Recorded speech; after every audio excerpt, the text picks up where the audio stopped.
جی ناظرین، کہہ ٹوٹا خدا خدا کر کے اس ٹائم پر ہم موجود ہیں صوبہ بلوچستان ضلع خضار کے اندر۔ پچھلے 6 ماہ سے درگاہ شاہ نورانی بند تھی اور ہم نے ادھر کی کچھ دکانیں دیکھی۔ آئیے آپ کو بھی دکان پہ دکھاتے ہیں جیسے کہ میرا کیمرہ مین دکھا سکے۔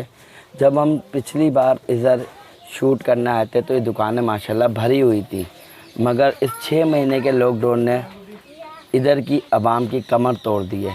کیا گورنمنٹ کو ان کو سپورٹ کرنا بنتا تھا یا نہیں؟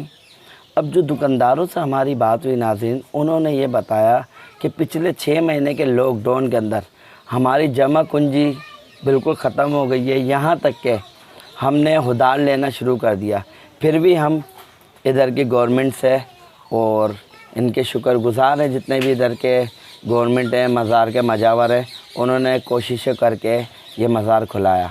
اور ادھر کے لوگ درخواست کر رہے ہیں کہ خدایا آنے والے وقتوں میں بے شک آپ سختی کر رہے ہیں لاک ڈاؤن میں، مگر خدایا اس مزار کو بند نہ کرایا جائے، کیونکہ اس مزار سے کسی ایک گھرانے نہیں، کئی خاندانوں کی روزی روٹی چلتی ہے، کئی خاندان جیتے ہیں اس ایک مزار کے صدقے سے۔ کیمرہ مین رشید چاچڑ کے ساتھ ساگر جنید، 99 نیوز، کراچی۔